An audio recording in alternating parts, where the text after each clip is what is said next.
Hello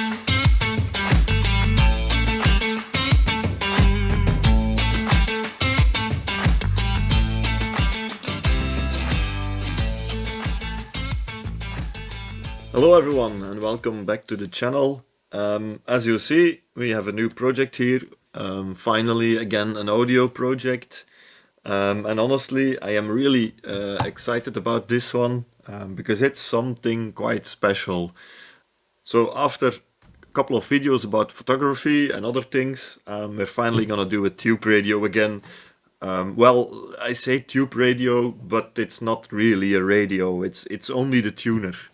So there is no amplifier and there are no speakers inside. So this is a Philips tube tuner, let's say, let's call it. I don't know how to call it. I think a tube tuner is the best way to call it. So this is a Philips A5X83A. From 1958, and this tuner was really part of the very top high-end range of Philips at that time.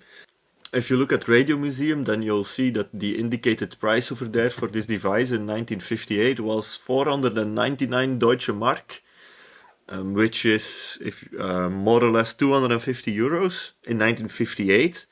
If you would calculate it to today's money, yeah, let's do a ballpark figure, more or less times 10. So you're looking at 2,500 euros for only the tuner.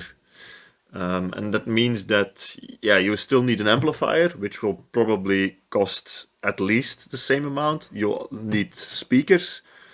So then we're looking into a system for only your tuner, your amplifier, and your speakers, calculated to today's money, 7,500, 10,000 euros, something like that. So yeah, this is a really high-end device from Philips at that time. Just to give you a small comparison, earlier on the channel I restored a Grundig 5195, which was one of the top models of Grundig from 1960, so it's the same time period. That one is rated on Radio Museum at 485 Deutsche Mark, so less than this tuner. And then you have a full all-in-one system. So it has obviously the radio, the tuner, the amplifier and the speakers all inside. So that was already quite expensive. But this one here, it's in comparison 3 to 4 times the price, I think, because it's only the tuner. Yeah, you see in the end of the 50s, beginning of the 60s, lots of manufacturers are starting to split up their radio systems or their audio systems in different parts. And they are basically inventing the modular system, which we still know today, where you buy an amplifier separately from your tuner and separately from your record player and your speakers. You buy all those things separately. You can mix and match whatever you want. Obviously, in the 50s and earlier, we just had like all-in-one devices, and the trend was trying to push as much as features into one device. But here, Philips really went in the other direction, and also if you look at the really top-end devices from other brands, end of the 50s, beginning of the 60s, you also start to notice that they start to take out the speakers. For example, the Grundig 5195, which I earlier talked about, it was not the most expensive model. There was still one model above, but that model was a receiver, so tuner and an amplifier, but no speakers. But here Philips really went all the way. They took the amplifier out, they sold the tuner, the amplifier and the speakers separately. And yeah, this was quite, I think, visionary almost at the time, because that's where all audio gear evolved to, and that's still how we know things today. So in terms of modularity, this is really modern, even though it's a device from 1958. You'd say, well, if it's so expensive, then what does it offer more than other radios or from that time? It must have lots of fancy stuff and fancy features. Well, not really. You'll be quite disappointed. Let me just show you around here on the front panel. You'll notice that it doesn't offer much more than... actually, it offers less, I think, than some other radios from the same time period. Alright, so the front dial here looks quite familiar. It looks very much the same as other radios. The only big difference here is obviously it's only a tuner, so there is no volume control. The thing doesn't have an amplifier. So this means that the left knob here is your true tuning for AM and the right one is for FM. The AM one here, it does feel quite nice. I think there is a flywheel inside, but the FM one it feels really cheap. It's according to me directly connected to the tuning condenser. There is no weight at all to this knob. Feels pretty bad actually. Also notice that the FM goes until 108, which is quite remarkable for that time period. I don't think at the end of the 50s here in Europe we already had FM up to 108. Most radios go only until 100. So that's really nice, and I think that's the only really standout feature that we have here on this device compared to other radios. You also see that it's clearly intended here for the European market, even for the Belgian market, I think, because yeah, you have all the dial here in Dutch and in French, so in both languages. So I guess it's more like intended for the Benelux market, maybe also for France. What else do we have here? That's an indicator, that's a power indicator basically. Here we have the tuning eye. I think it's an EM84, but I will have to check. Yeah, the FM is mono on this tuner. Now there are some models available that have FM stereo. Probably, yeah, obviously later models down the line, because I think they made these things until 1964 or maybe even later, I don't know. But at a certain point they started including FM stereo on this tuner, and then you'll have here a second light below, which indicates if the FM is if the stereo is decoding or not. Yeah, for the rest there is no difference at all between the mono and the stereo tuners. So apart from the fact that the stereo ones are more rare, obviously, and also more collectible than the mono ones.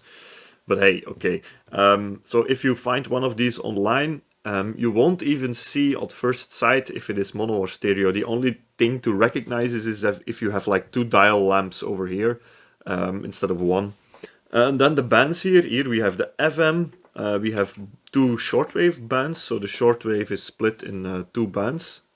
We have medium wave, long wave, and then we have a band spread button and the off button. And that's it. We don't have any other fancy stuff. There is obviously no volume control, but there is also no way to enable or disable the automatic frequency control. We have here this band spread, yes, but the shortwave is only in two bands, not like some radios which have more than two bands. So yeah, you see the features here are quite basic, especially for the price point. They are really basic. The only really standout feature is that it goes until 108 megahertz, the FM. Let's have a look at the back. So again, not a lot here on the back. You have obviously the power cord over here.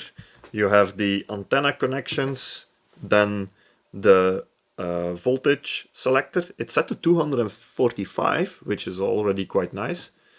And then here you have the audio output, as you see, which should be connected to your amplifier. And that's it. So also on the back side, quite simple. Now, yeah, why is this so expensive then? Or why was this then so expensive? I think it has to do with two things. First of all, marketing. They put it as the top of the range, and they really marketed this new idea to split your audio system into pieces and just buy the tuner separately and from the amplifier and the speakers.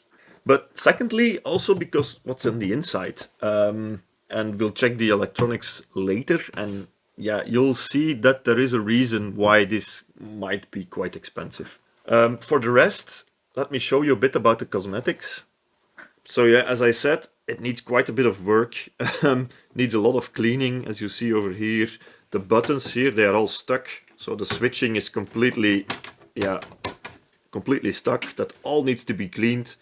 The dial glass is here and still in pretty good shape, but I think it's plastic. It's not glass. But that just needs a bit of cleaning and that should be fine. The case has a lot of scratches, as you see over here. Some really deep dents as well.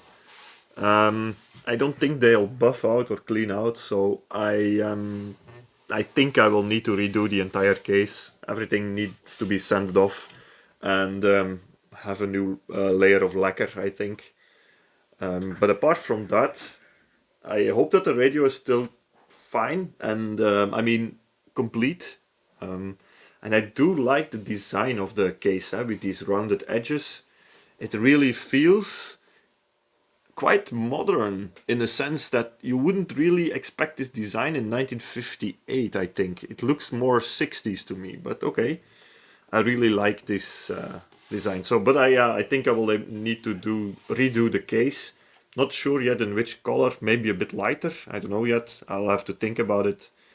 But yeah, it needs a new layer of lacquer, I think. Alright, maybe it's time to open it up and see what's inside. Yeah, so it opens up here on the back, obviously. You can take the back off, and also on the bottom. You can take off the bottom. But yeah, let's first start with the back plate. I do have a screw missing here, but let's just remove the other 5.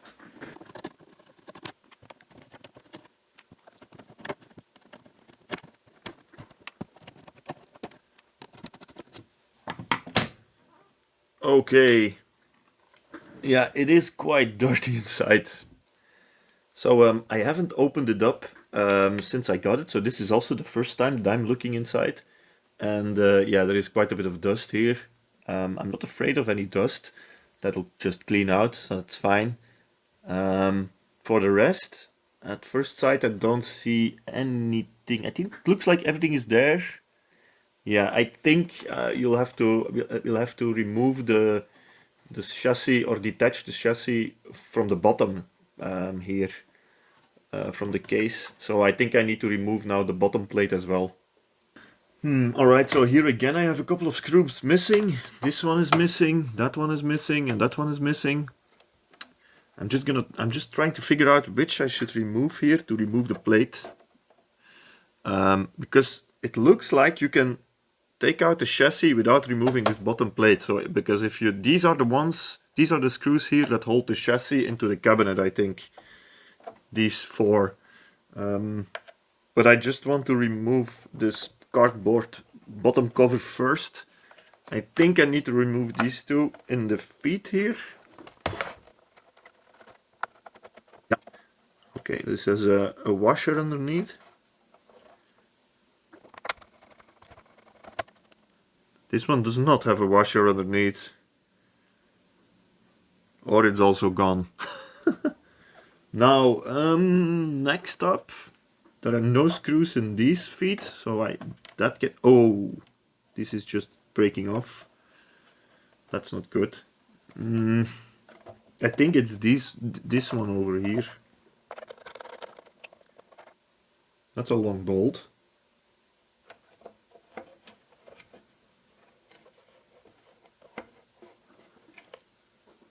And it's also probably that one over there. And both of these also have washers underneath. So, alright, let's have a look. So this is how the inside looks like. At first sight, I don't see a lot wrong. I don't see any Frankensteining. It's a huge capacitor over here. I don't think a lot of people have been in here. For the rest, everything looks quite okay and also quite accessible for a Philips. Yeah, it's just a tuner, so I think they had more than room enough in this device to do their thing. So it looks like it's quite okay for a Philips at the moment. So here you see indeed we have the flywheel for the AM, and we don't have any flywheel for the FM. This is looking quite good. Now let me just try to get the chassis out. Okay, so I think this is actually pretty straightforward, because now with the radio on its head, the chassis is resting here on these wooden rails. So if I just remove the 4 screws here, I should be able to just lift it out. Right? At least that's the plan. Let's go for that. And these screws, they have 2 washers underneath. Okay.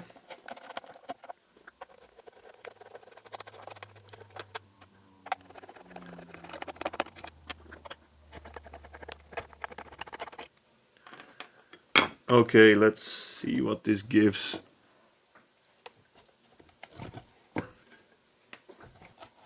Okay, I was right. Maybe I was, maybe not. Ah, it slides forward. Okay. Awesome. Okay. So this is really something. And I think you now start to get an idea why this thing would have cost so much. Because look at all the hardware that is on here just for a tuner. It's quite impressive. So just for the comparison, the Grundig 5195 that I was talking about earlier had, I think, 10 tubes, and that was already quite a lot for a radio. And that one had a tuner and an amplifier. This guy over here has 8 tubes, 8 tubes, and it's only a tuner. So yeah, let me guide you through it. So first of all, obviously this is the tuning eye. It's an EM84. Then we have here an ECC85, which is the FM tube. Then the ECH81, the mixer oscillator, I guess. Then we have here an EF89 as an IF amplifier. So far, everything is normal, sounds normal. But then again, here we have an EF89, just because why not? You see here are the IF stages, so you have an IF amplifier, then another IF amplifier. Then you have an EABC80 as a detector. And then you have an EC92. I think it's another amplifier, should be a preamp or something. And then here you have the EZ80 or the EZ80. That's the rectifier tube. So rectification is done here by this tube, not by a selenium rectifier. So yeah, and then we have all these IF stages and these coils over here. Here, tuning condenser. This is the FM one over here. And then here, obviously, the transformer, power transformer. But yeah, as you see, it's quite dirty. So it does need a lot of cleaning, but I don't think everything is there. All the tubes that I can see are also Philips tubes, so I think most of them should still be original. Doesn't look like it has been messed with or it has been worked on. Here is the lamp for the power indicator. But there is no dial lamp or anything, I think. No, I don't see any dial lamps, so yeah, quite a Spartan radio from user point of view, I think. Here is the electrolytic filter cap. I think it's time for me to start cleaning this thing. Not gonna start powering or try powering it up immediately because of my experience last time with the Telefunken apparat, where I got a bit of magic smoke. Yeah, now I'm just going to try and see if everything is in working condition before I power it up for the first time. But hey, are you as excited about this device as I am? Because, I mean, this is really cool, right?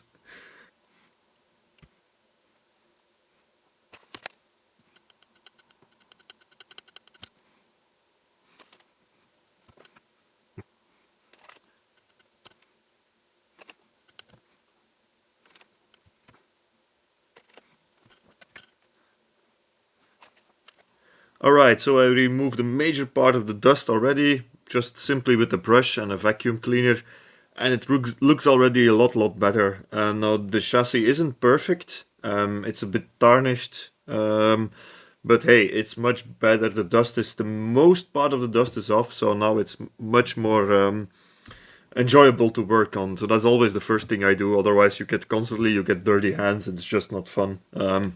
So see, but overall, the chassis is still nice. The radio is in still great condition. So see, we have some tarnishing here on the metal, here and there, but hey, nothing major. I don't see any rust or not a lot of oxidation anywhere. So seems like everything is still okay. I don't see any big issues at the moment. Alright, so next up here is I want to remove the front panel, the dial glass, which is not made of glass, the dial plastic. And first I guess we need to remove the knobs. Yeah, indeed. Oh, these are quite stuck.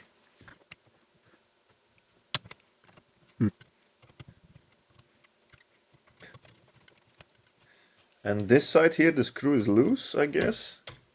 Yeah, yes indeed. But the knob is not. Ah, okay, now it is. Just need to wiggle it a bit. Ah, there is another screw over here. Oh, whoops. Yeah. Okay, 2 screws. I didn't know that. I hadn't seen that. Anyway. Now this guy over here, same thing, also 2 screws. And this one is more difficult, I think. Because I do see a bit of rust. Both screws are loose. I think, yeah, they are. Yeah, this one is pretty stuck. Okay, so this one is well rusted. I'm going to try to block the axis here on this side, so make sure that it cannot turn. I'm not sure if it's gonna work, but and now let's twist this one. Yeah, it's rotating now. Obviously, yeah, but it's really very stuck.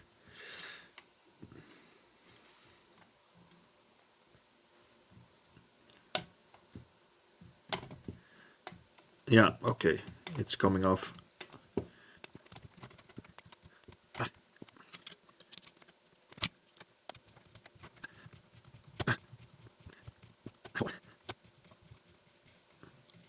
Man, jeez.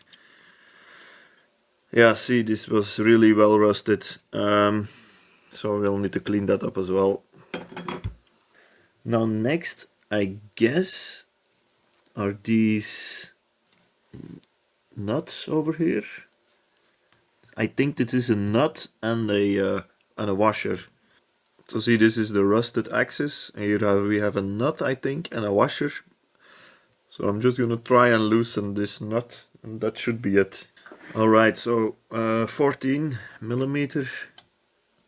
Just make sure that I'm not scratching the plastic here, so I'm gonna try and not have it touch the plastic, or just. Was that it already? Ah, yeah, that was it. Really easy to do. And the rest do it by hand so that you don't scratch the plastic. See, washer and a nut. I'm gonna keep that with the buttons. Same thing over here. Whoa, that's really coming off easily.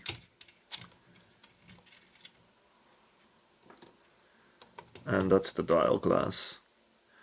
Yeah, we do have a bit of scratches on the front, and it needs a bit of cleaning, but for the rest it's looking pretty okay. I think some of the scratches couldn't even be polished out because it's plastic. So now we have this panel over here. I think I should also be able to remove it to have it nicely cleaned. It's just a piece of very thin sheet aluminum, I think. I think the only way that it's attached is via these 2 plastic screws here. So we have a plastic screw over here. which is coming off easily. See? And then another one over here. And the good thing is also that now this the chassis doesn't rest anymore on this front metal plate. See? Okay. Now getting it off with the... That should work, I guess. Yeah.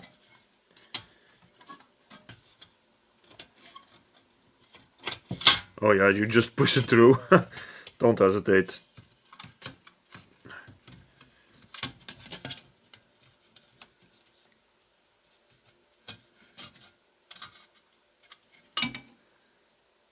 Okay. That's also still in good condition. Okay, so we have the entire chassis here right now, and yeah, so far so good in terms of disassembly. This looks to be quite okay for a Philips. I know Philips has a bad reputation. Well, yeah, a reputation to be a challenge sometimes, but so far it's proving to be quite okay. And just hope that I can fix everything, get it working again without having to remove the dial cords or replace the dial cords, because that's always a mess. Yeah, to see even the tuning indicator is still in place, whereas the entire front of the tuner is removed. So yeah, quite nice. Alright, so here I already found my first issue. This is the tuning for the FM. So this is, I guess, coil-based tuning, not a capacitor-based. So this is here the tuning capacitor for the AM, and here for the FM there are two coils in here, I guess. So if you tune the FM, then you see, yeah, this goes up. So the cores, they are being removed here from these coils, because this wheel over here is pulling the cores upwards. Now I think, yeah, there is some lubrication here that dried up, and this is quite stiff and stuck. So see, if I now continue turning, it doesn't really follow, or it slips. It goes really slowly. Here you can see how it is pushing up or how it should push up the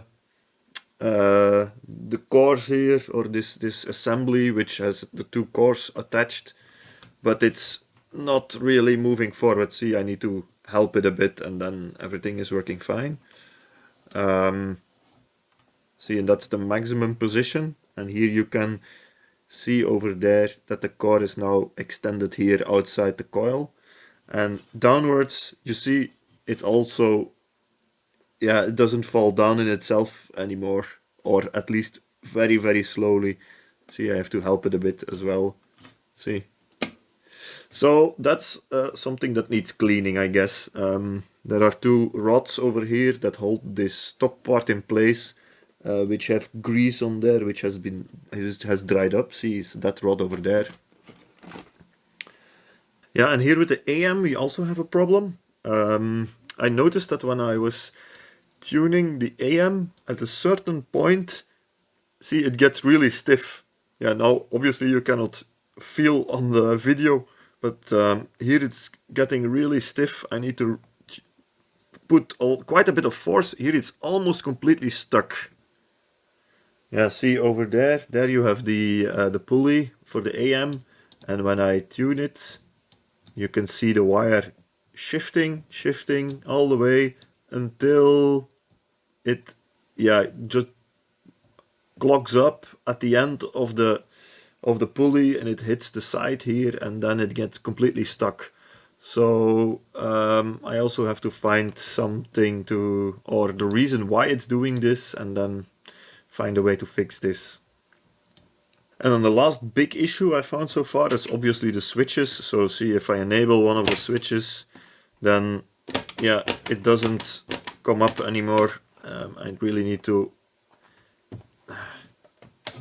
See, I need to lift the retainer plate and then lift up the switch. See, and then yeah, most of these switches are quite stuck. That one is okay, I guess. Yeah, the entire switching mechanism needs quite a bit of cleaning. Now, luckily, everything is really accessible. Not only here in the front, also from the bottom, you can really see the rods that are used for the switching. Let me show you. Yeah, see, so here you can clearly see the rods or the slide contacts for the switches. If I push one of the buttons, then you can see it sliding. See over there. So there are, yeah, this is the first radio that I'm working on where you can so easily access all these switches. So that is a really nice thing. So that will hopefully make cleaning the entire switching mechanism a lot easier, because that sometimes it's a pain in the ass and it takes a lot of time and work to have it cleaned. Okay, so short interruption. I already fixed both tuning issues. So see, this is the AM. There, the pulley here was just dirty with grease, which meant that the dial cord was slipping, or it was not gripping enough, so it could slide onto the edge of the pulley. See, now if I tune it all the way to the right, see, then the dial cord nicely stays on the pulley and on the left side as well. See, so yeah, that is already done. And the FM one, I also managed to fix that one. So that one was a bit more work to fix. So here you have these two rods over here, one here on the left with a spring and one here on the right. And they were both really well cooked up with old grease. So I cleaned it off. Took quite a bit of time to clean it off, especially also since this rod is going all the way inside the tuning box here, the FM can. So took me quite a bit of isopropyl alcohol and to get everything cleaned. But now it's working like it should, see. So it's moving up as it should. And down, same thing. See, you can also see it like this. So if I lift it up manually, see, it falls down by itself now. Yeah, just gonna see if it stays like this. Could be that when, yeah, maybe there is still alcohol inside, when it dries up, that it gets clogged up again. Then I'll have to do the cleaning once again, and I also will apply some new oil on both rods here to make it even more smooth. Yeah, okay, so that's that. Alright, so there we have it. That's the status of the tuner at the start of the project. I guess it's a bit of a teaser for what all is about to come. There is quite a bit of work here, but I'm really looking forward to it, as I already mentioned earlier. Now, what I'm gonna do is I'm gonna continue cleaning here. I'm also going to start, see if I can get the switches working decently. So that's what I'm gonna do in the meantime, and you will hopefully see the results in the next video. Yeah, quite a bit of work here, and also really interesting device. There are lots of interesting things I found out in the meantime as well on the schematic that we might also talk about in one of the next videos. But we're not there yet. We're not looking at the electronics yet. I'm just trying to make everything mechanically working now first. And then obviously we also have the cabinet, the woodwork that we also need to do. That will also probably take quite a bit of time. Maybe I'll just condense that in one video, not sure yet. So yeah, I'm gonna leave it at that for this video. So as I said, a bit of a teaser maybe. But if you want to see the rest of the project and follow along, just subscribe to the channel, like the video, it always helps. And then I'll see you again in the next one. So take care. Bye bye.